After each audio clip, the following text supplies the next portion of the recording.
have everybody's favorite husband on the podcast today because today, it's you. Oh, okay. Today is 7 years of the podcast and also my 37th birthday because this podcast was my 30th birthday present to myself. And this guy is a huge part of why it exists, why it's still on the air, why I'm still existing and on the air. And so I was thinking about what life looked like when I started the podcast versus what it looks like now. Light years difference. I mean, so we were living in our second house, right? And I started the podcast out of our guest room closet with one of those TV trays and my laptop and a little $20 mic. Shout out, you really can start a podcast anywhere. You don't have to have the fancy setup. Let's be clear, I don't have the fancy setup. We're sharing one mic right now. And one chair. And one chair. So messy action beats perfect action every time. And I did it out of the closet. That's hilarious. Years. Years. No, yeah, you came to me. I remember you coming to me and saying, hey, I want to start a podcast. Meanwhile, we were not very financially good stewards of our money, what we say. And so the first thing that popped into my head, because I was crazy about money back then, was, okay, how much is this going to cost? What's the overhead? Right. And you basically said, all I need is a mic.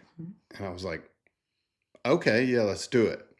And then I come home and find you recording with a TV tray, your laptop, and a little $20 the snowball mic, the cheapest mic they had on Amazon.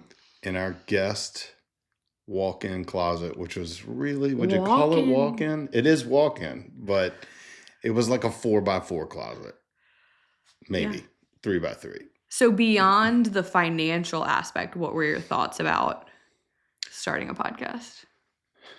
I think it was the viable next step. Like what you were already doing. You had the blog in college. You had already started doing the Instagram stuff, and you wanted to come do this. And after we sat and talked about it, meanwhile, I didn't have social media at all. No, yeah. Never listened to a podcast by that time. Didn't really know what it was. And so I was like, all right, yeah, I guess so. And that was the case for, when did you get social media? When I left the automotive industry. So in 22.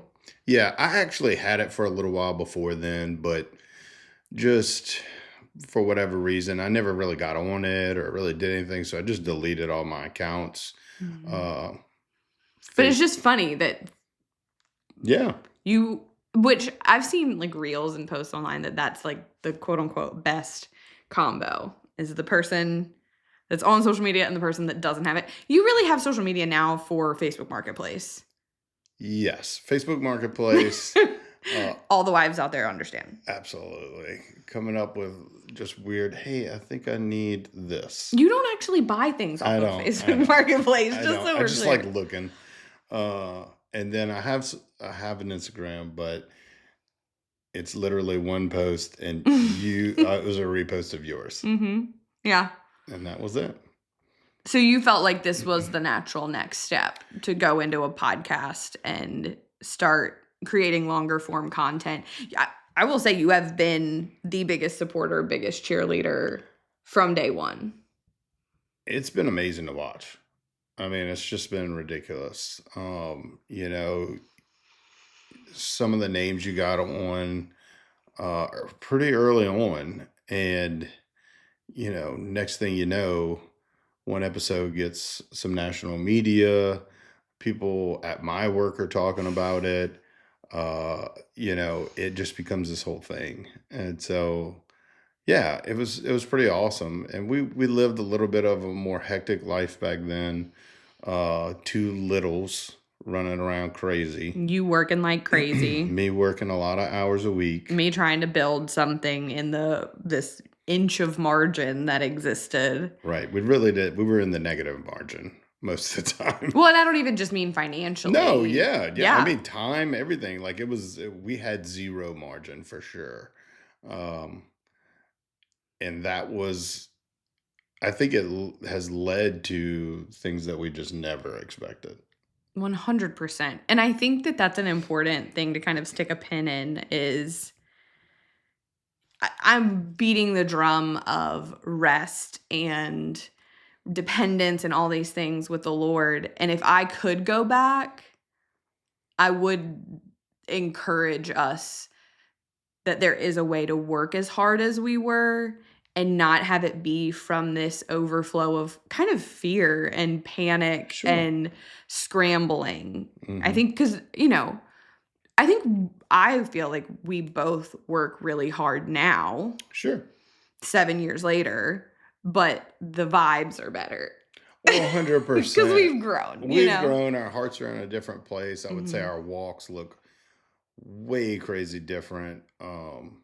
Yeah. And so all of it comes from a different place, a more healthier situation. We're way better stewards of all of it, of our time, of our effort, of our life together, of our life with our children.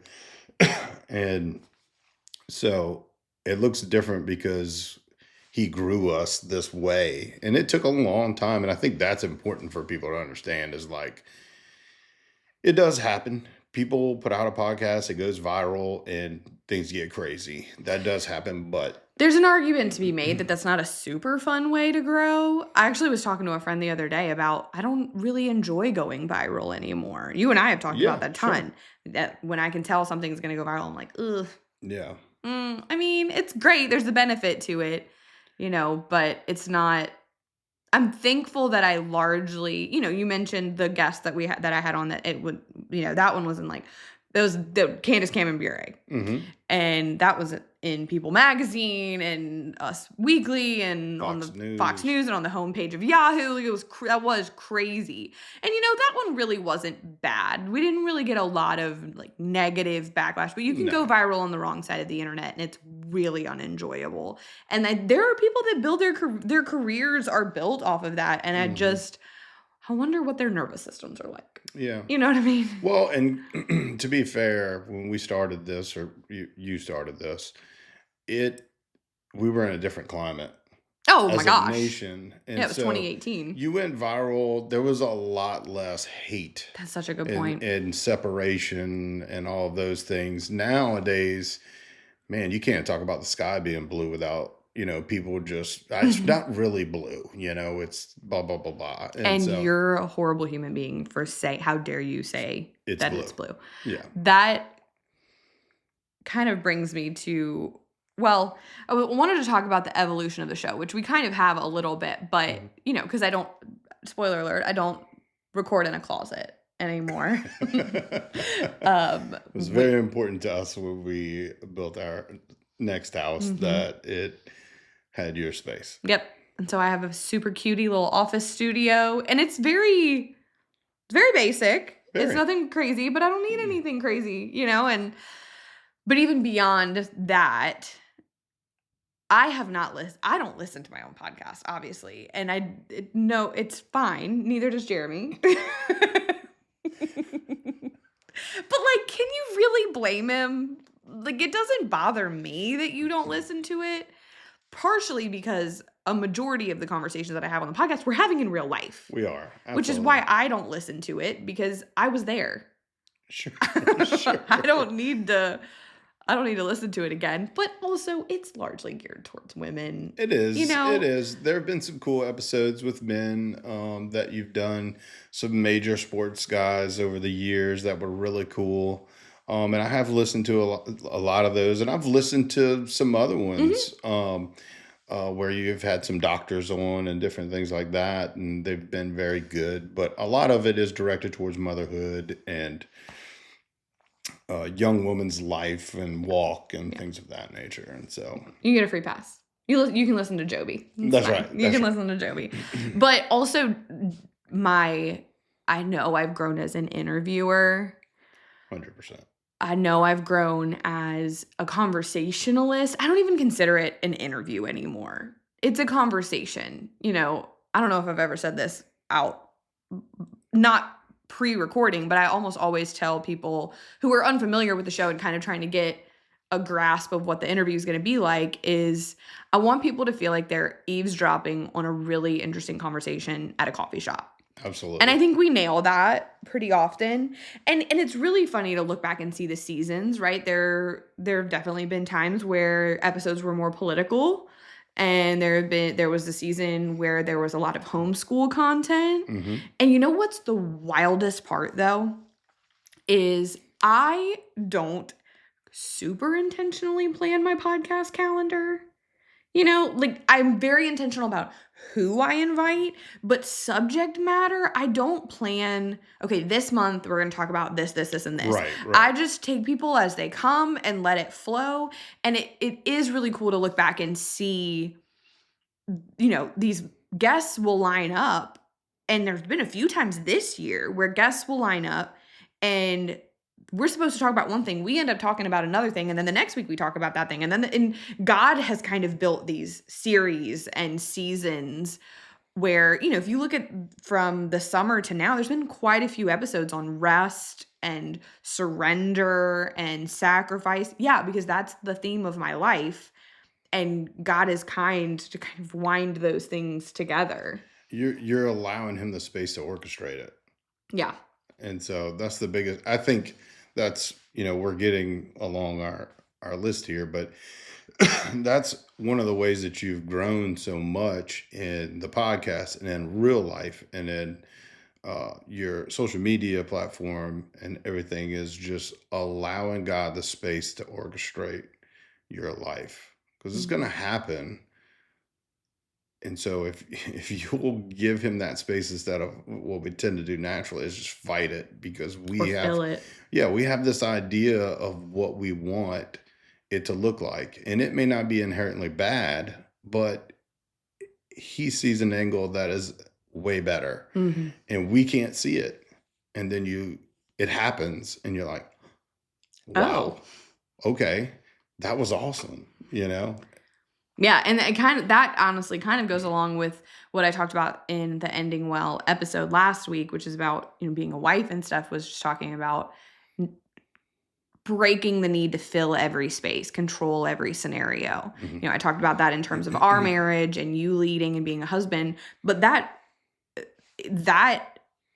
beliefs or action pattern bleeds into everything. 100%. Like it wasn't just impacting our marriage, it was also impacting my podcast and social media and my motherhood and my friendships and it's crazy to think, everybody has all these different, all have such different reactions to everything. And so my reaction to a life that was largely funded by fear was to overcompensate.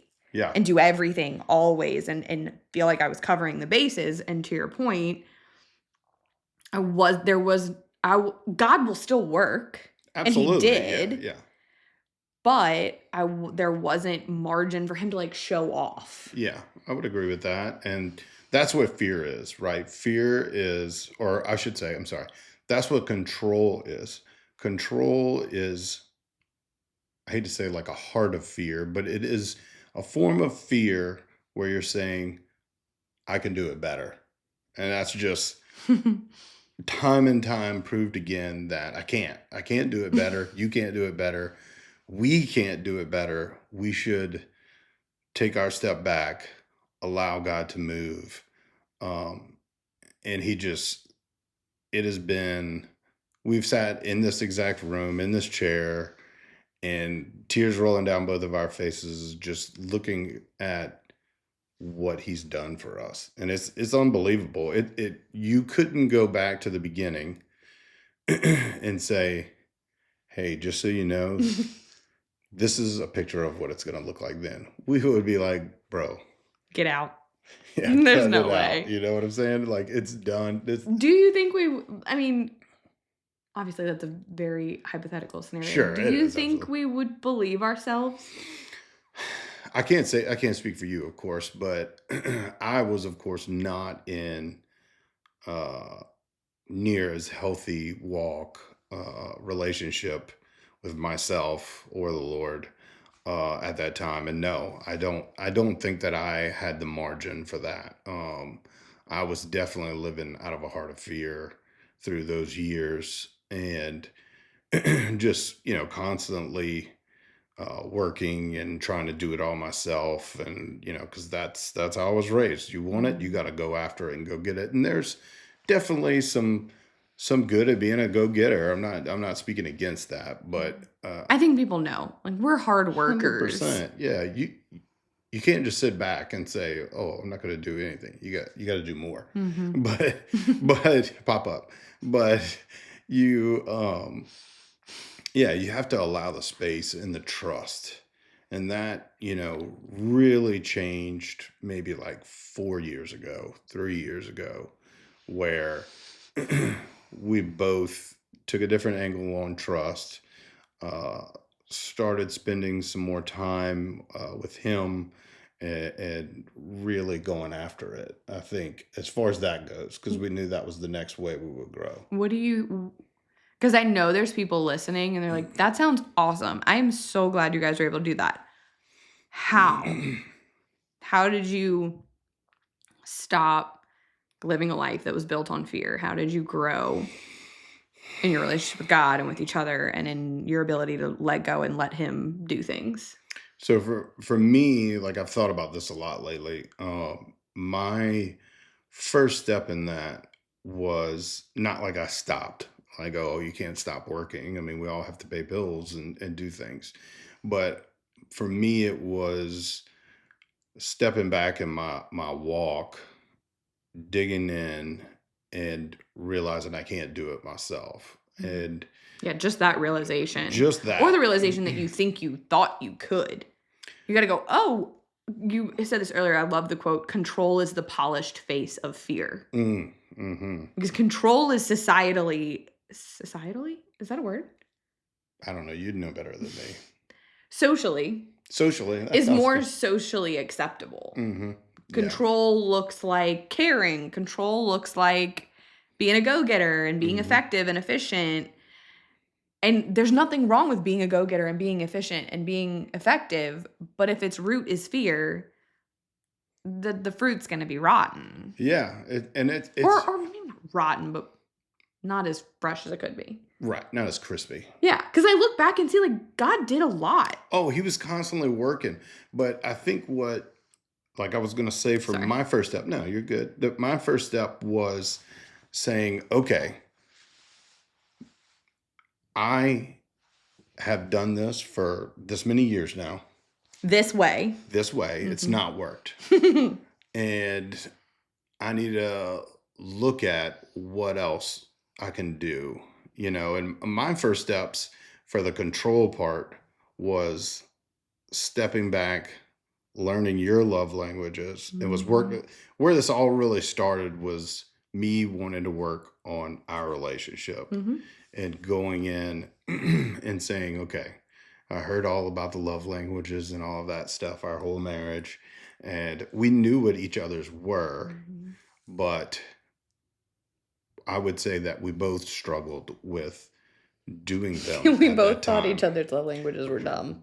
Straight up told each other verbally, not through minds, that I know you have a love language. And hate I it. realize that, but it's the dumbest love language ever.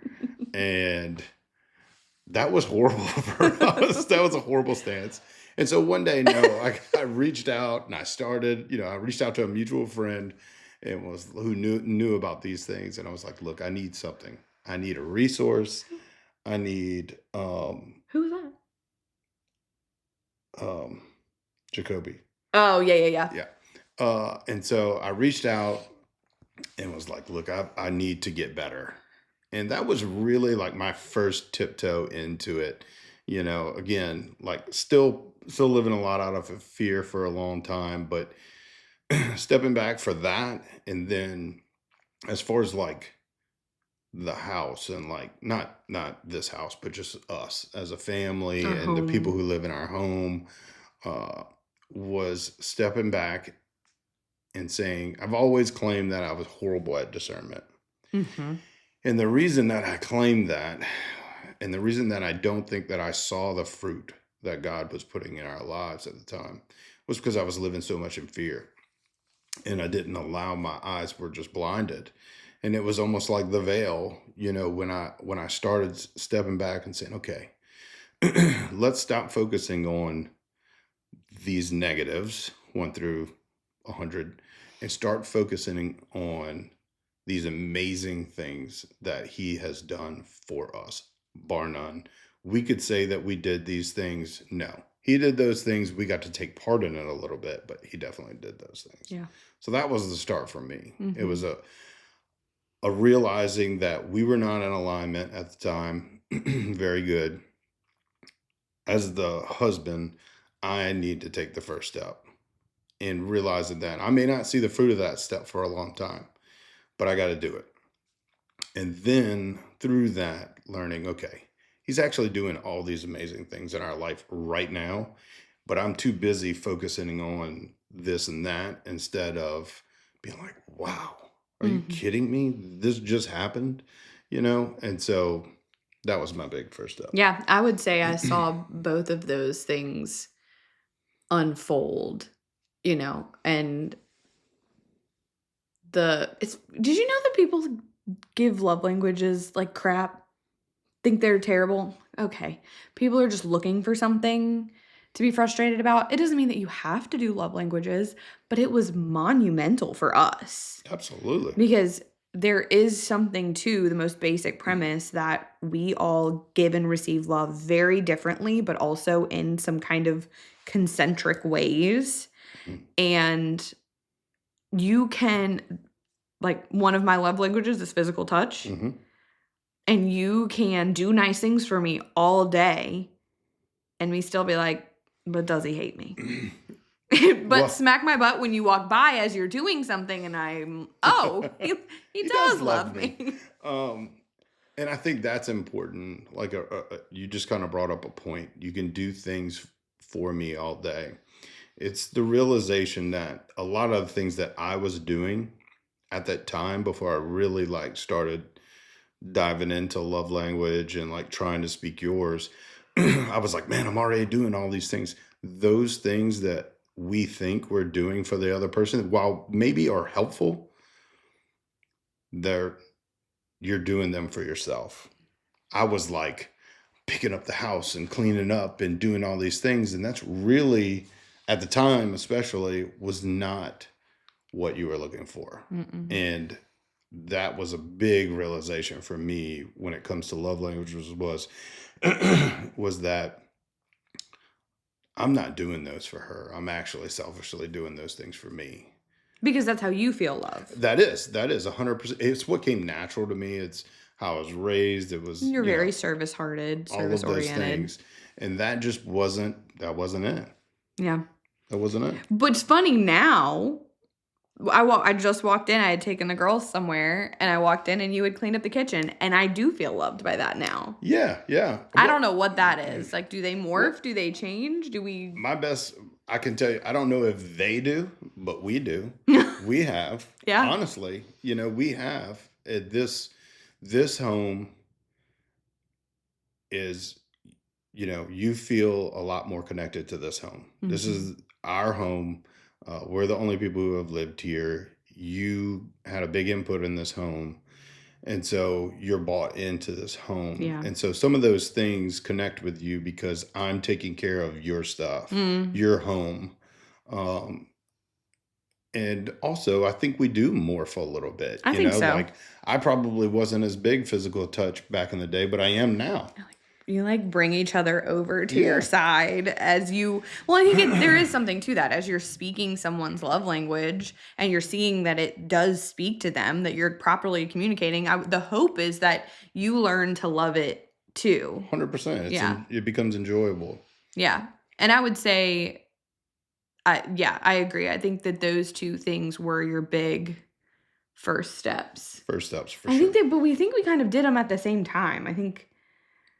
Yeah, I think that I started doing it, and then it was probably within 6 months. Yeah. Because, though I started, it doesn't mean that those things were noticeable. You were right knocking away. it out of the park immediately. Right. Yeah, I didn't turn around and bat 1,000. we were probably fumbling the ball all over the place, and it took a while to get there. Yeah. But yes, I think that as soon as I started making a mark, I'll say, you were like, Hmm. I remember a specific conversation, you being like, wow, you're doing the work, and I want to do the work too. Mm-hmm. And that was a big shift for us. Yeah, I agree. All across the country, a woman is going to walk into a clinic planning to have an abortion, often scared and alone, but they can be offered a free ultrasound through preborn. And in that moment, when they see their baby on the screen and hear their baby's heartbeat, everything can change. An ultrasound doubles the chance a mother will choose life. And this year alone, over 38,000 babies have been rescued through preborn's work. And my favorite thing about preborn is that they don't stop there. They care for the mother as well, providing counseling, classes, and even financial assistance up until 2 years after that baby is born.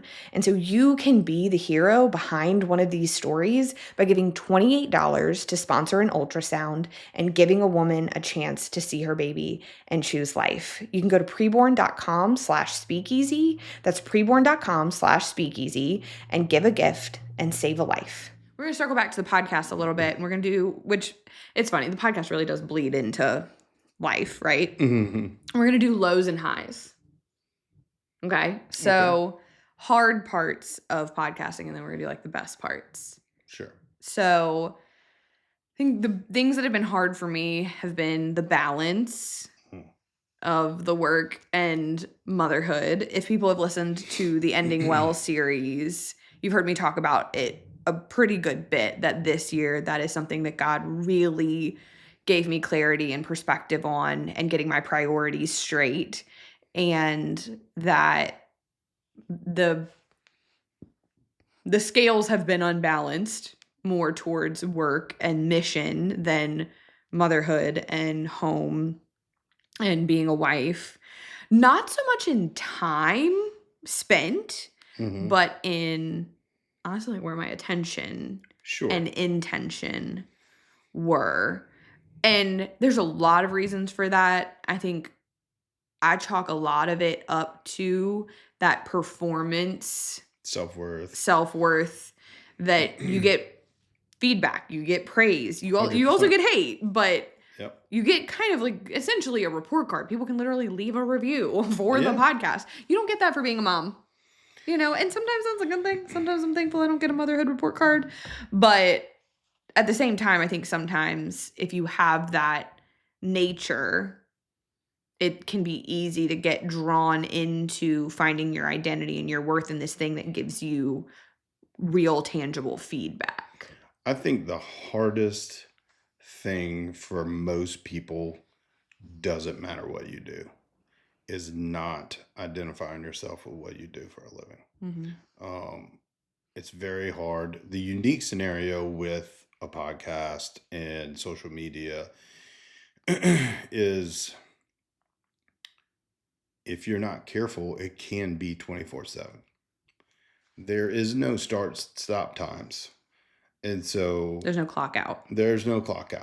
And you can be sitting on the sofa, but be somewhere else up here or somewhere else on your phone. You could be planning. There's just, it never stops. There's and I talk about it in my current work situation, where I could be in my home office right now and I could work 20 hours a day, 7 days a week, and never actually catch up. And it is just as much, if not more, with podcasts or social media platforms or any of those things where there's no clock in, clock out time. And so it is very, especially when you start bringing in comparison and what everybody else is putting out and how often everybody else is putting it out or whatever. And so those are really tough battles to face. But I think that, especially coming out of the automotive industry, coming into where I am now, it's definitely a lot healthier on my end. And I Mm-hmm. think you have started to do the work really hard in the last year or so of just like, hey, okay, I have to like shut it off at a certain point because we do this. And say you were speaking to another guest, you walk out the door, you're still in that mindset. You're still there. And it takes a while to unwind and get out of that and slow down and be a mom again or be a Mm-hmm. wife again. And so it is a struggle for everyone, I would imagine, Yeah. to slow that pace down to a healthy rate. You know, Especially when the again, kind of going back to being things that are socially acceptable, and if not acceptable, uh, celebrated. sure, You know, absolutely. if you and I talk a lot about us going a different way, Hmm. and that's kind of like, I think if we had a coat of arms, that would be our.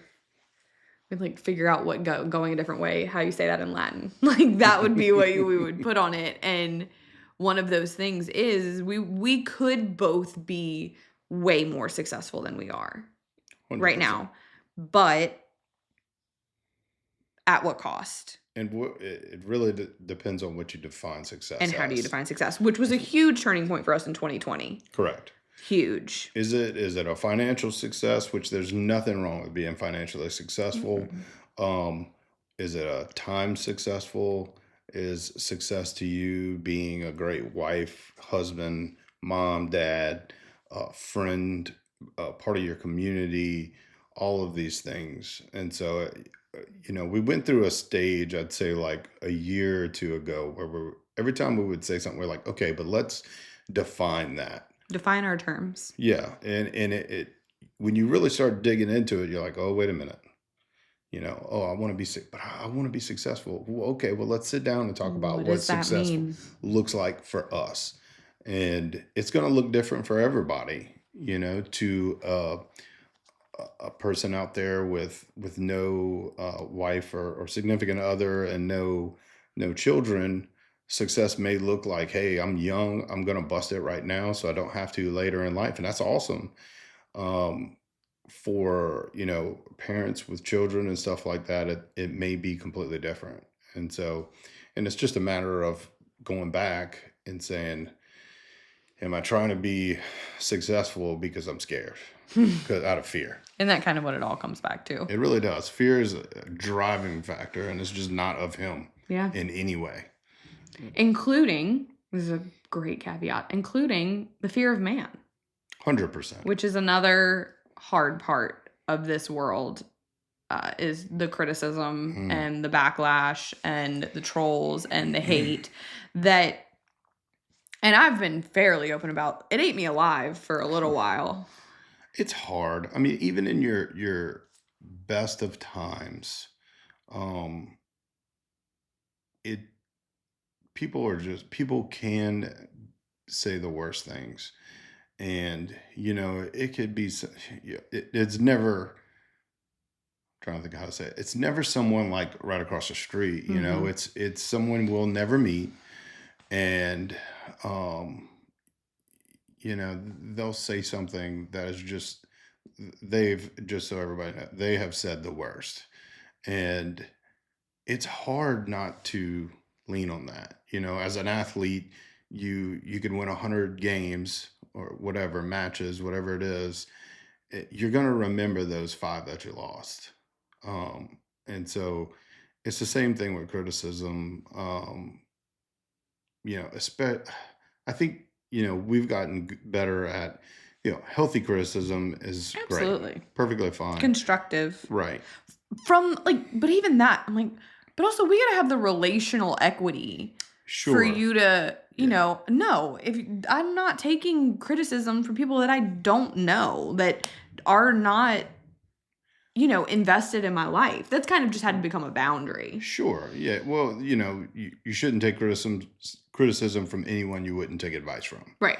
And so, And if I don't know if I would take advice from you or not, then right. And I really, truthfully, I think we've tangented a little bit. I want to be clear, like criticism is not necessarily what we're talking about. No. We are We're talking talking about about hate. pure hate. And so, I think it doesn't matter who you are, as long as this is not hardened, you're gonna take some of that. Like Yeah. it's rough. Yeah. If you can, yeah, it's a tough thing. It is. I mean, So, I got triggered by something last night yeah, that somebody was just being super hateful and ugly about something that feels sensitive.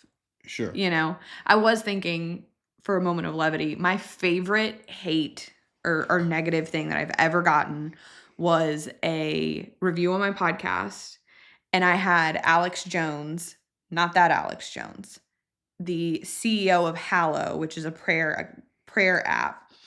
And he's very Catholic and very just chill. And the entire conversation was about different types of prayer. And this person left a review on my podcast that was like, this girl had Alex Jones from InfoWars on her podcast and just hung on every word he said and thinks he's so great. You need to run away.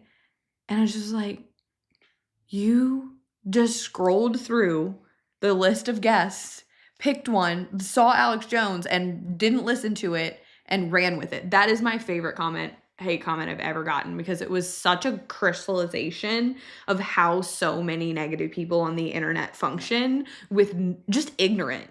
It was just ignorant. How many did we get for Confessions of a Crappy Christian? Oh my gosh, all the time. You think you're a crappy Christian? Oh my goodness. You've never listened to the podcast. You've Yeah. never paid attention. It's a play on words with the fact that we're all kind of crappy Christians. And that our power, God's power is made perfect in our weakness. And Right. I mean, that's part of why I pivoted away from it, honestly, which I don't regret. Like, it served its purpose Yep. when it served its purpose, So, fruit, favorite things. Definitely, I mean, I could have a catalog, and I don't mean this in a big-headed way, but kind of what you were saying. You can win 100 games and you'll remember the 5 that you lost. I try to remember the people who tell me that it's made an impact.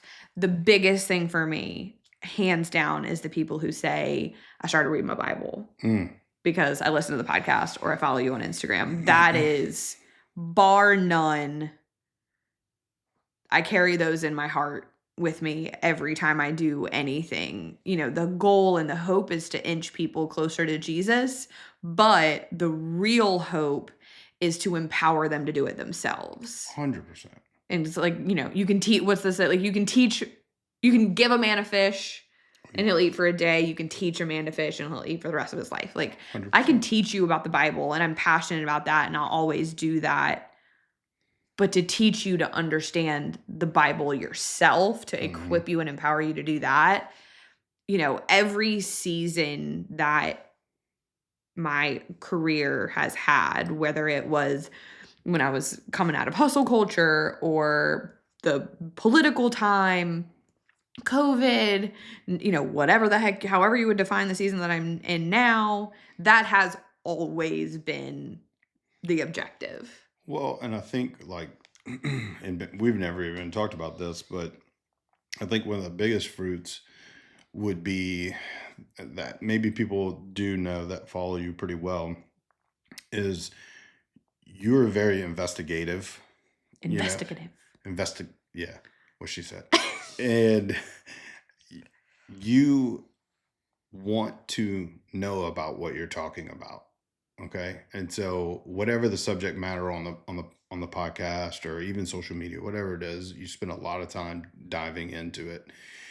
And what that has done is you have spent so much time in the Word, so much time learning to read the Word, to study commentaries, to, get all of this backlog of information that you can, so that you can have these great logical conversations with folks. And it has turned you into, like a piece of iron. And it has forced me to want to be better. I constantly am watching you, even still today, I'm watching you study and I'm like, I need to stop what I'm doing and pick up my Bible.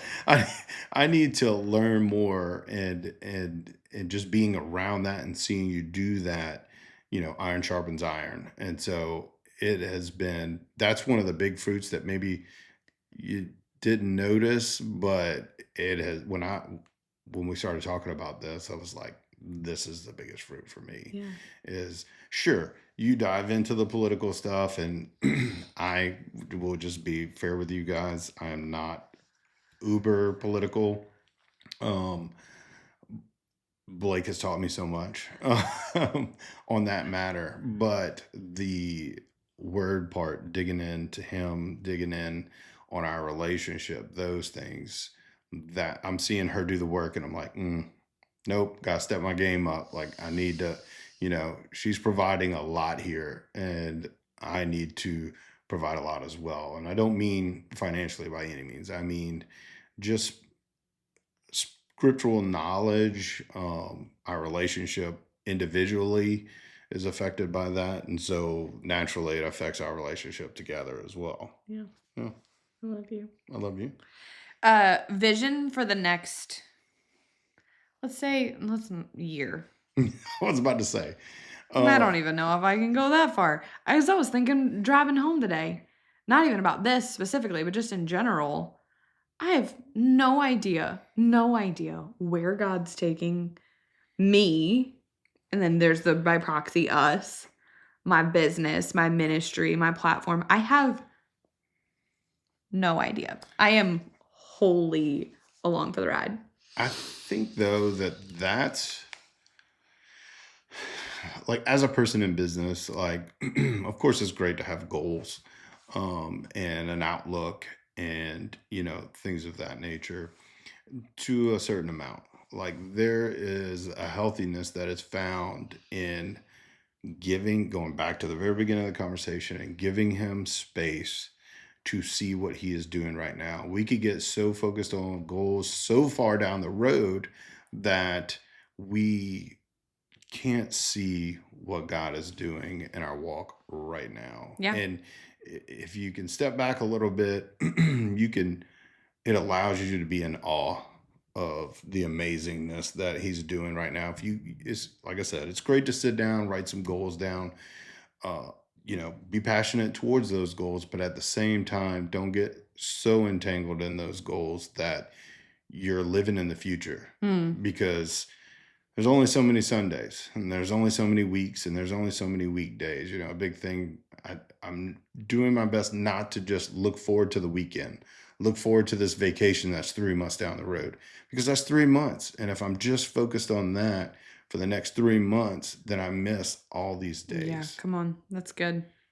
That's really good. But it's a balance for 100%, sure. 100% that, balance. Like, is there anything that you're hoping for in the next year? I think that you continuing on the path you're on right now to finding rest in it, we're still fine tuning and tweaking to see what's the best amount to produce and put out, but still be a great mother and still be a great wife. Yeah. And things like that. And that's what I do with my stuff for work, is I'm looking at the future, sure, how much I'm busting my butt, sure, but also if I got to bust my butt so much that I don't see you guys, or I'm not a good husband, I'm not a good father, then that's the cost too much. is too high. Correct. Yeah. No, I totally agree. 2 episodes a week was a lot. 2 episodes a week was a lot. I'm glad that I tried it. I'm glad that I gave it a shot. I loved the content. I loved doing the episodes. I loved the series and like what God did. And it was so redemptive. It felt like free therapy, free processing for me. But it was a lot to do 2 episodes. And so, I'm not saying never again, but lesson learned. And I think my hope for the future is kind of the same. I think I want to get better at working from a place of rest and teaching from a place of rest and trusting God with the outcomes and the in-between. And also, if I'm really honest, I would love some direction. Some like, this is what where we're, I was thinking about that, which I think that's kind of part of the point. This is one of the first times in my career that isn't driving towards something, Sure. Right? That there's not a launch, there's not a book, there's not a election, there's not, and that I think has felt very unnatural for me, but I'm recognizing I think a lot of people live that way. I don't think most people have these huge career things that happen like that much. And so I think the lack of direction is very purposeful, but it is something that I've been asking God for. And he just may tell me no. That's fine. He may just say, trust me. He may just say, trust me.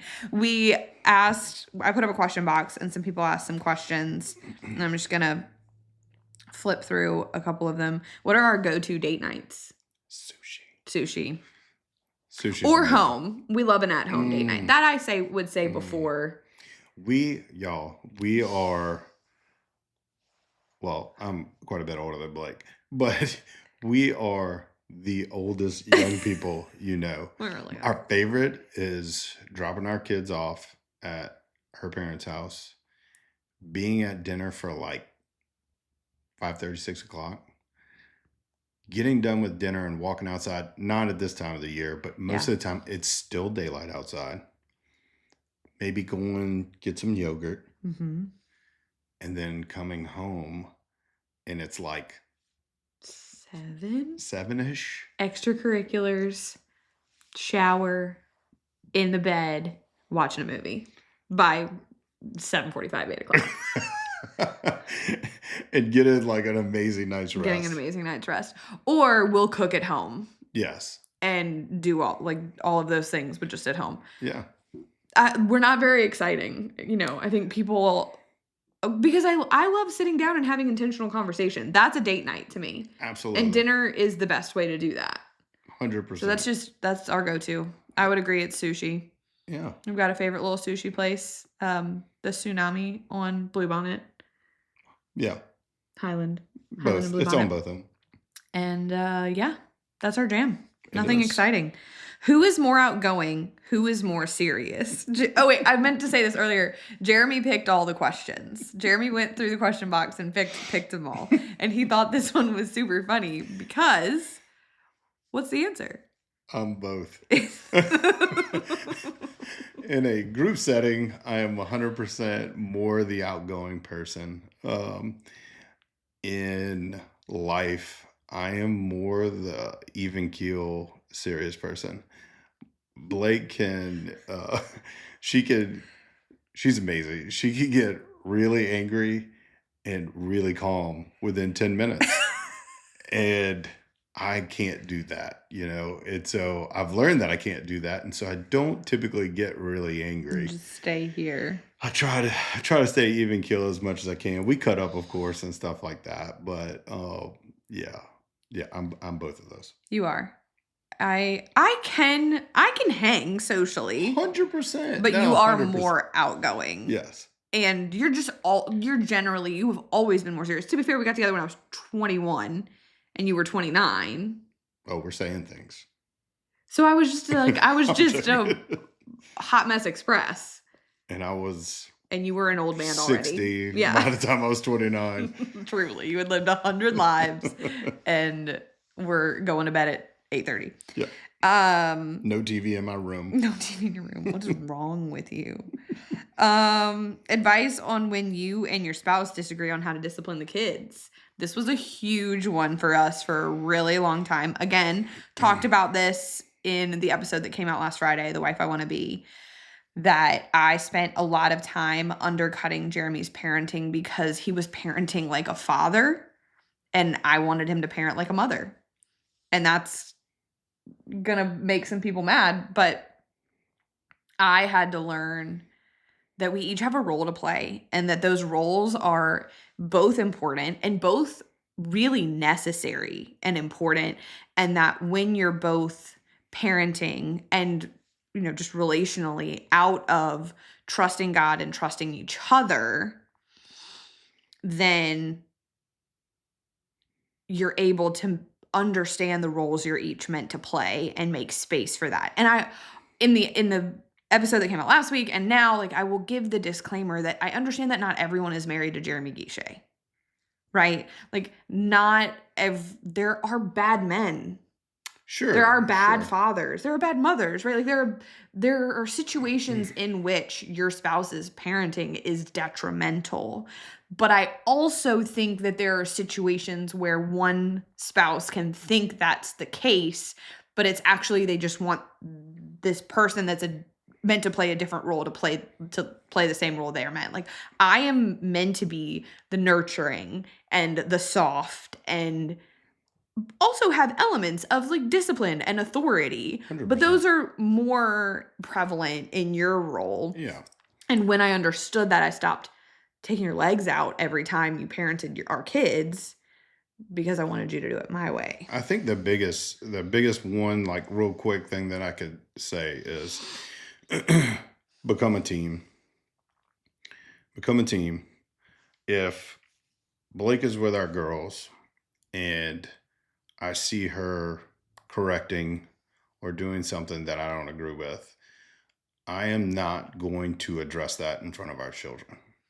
Same for me. If I got angry or went ham, Blake is not going to correct me in front of our girls. We'll wait a little while. We'll go in the back. We'll talk. Hey, look, I agree. Maybe you stepped a little over. Now, I would also say you guys need to get on board with a few things.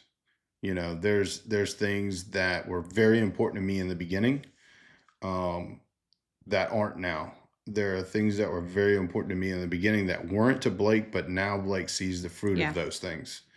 And so it's a matter of, like, one, picking the hills to die on. But once you do, like, again, you go back to the team aspect. Like, this is important to you, so this is important to me. Yeah. You know, people don't like when I get loud, put the dad voice on. But you don't even get loud. You just put a dad voice on, and your dad voice is a dad voice. It can be. The biggest thing for us is just disrespect. You know, if they are speaking to her in a way that I think is disrespectful or acting towards disrespectful, that's it. Is done. I'm going to get a little loud. You don't talk to my wife that way. That's literally what I tell my children. She's my wife first. And so yeah, it's write a little list of things that are like hills that you're willing to die on. Sit down, discuss those hills. There are still things that we don't necessarily always agree on, but it's important to her. So this is the way that we're going to address it. It's important to me. So this is the way that she's going to address it for me. Yeah, compromise. Correct. Yeah. That's good. That was a really good answer. All right, this was fun. It was awesome. I enjoyed this. Happy 7 years to Confessions of a Crappy Christian / the Speakeasy podcast. And thank you for, helping make this possible and all the support and cheering me on behind the scenes. You did all the real work. I couldn't have done it without you, though. You're just here to make me look good. No. I love you. I love you. I went gluten-free over 3 years ago. I just had a lot of symptoms, and we were able to figure out that gluten was the cause of a lot of them, just like millions of people, right? Because the wheat that we are consuming now isn't the wheat that even our great-grandparents were eating. Modern commodity, the push for more, has taken the roots so far away from its origin, and our bodies don't know what to do with it. Sunrise Flour Mill is here to help, thank the Lord. They plant, grow, and mill organic heritage wheat, the pre-1950s variety. That's the stuff that our great-grandparents could eat and not have gluten sensitivity issues. There's no chemicals. It doesn't need the fortification or additives because it's the real thing. And so people with gluten sensitivities, like yours truly, are finding that we can eat bread and pasta and chocolate chip cookies when you use their flour. It's thrilling. It's so exciting. They make it so easy. They have mixes and bags that are for each specific thing. So if you've been missing the joy of baked goods, try Sunrise Flour. You can go to sunriseflourmill.com. And you can get a free 2-pound bag of their heritage white flour with your first order if you use the code SPEAKEASY. Eat the wheat your body remembers.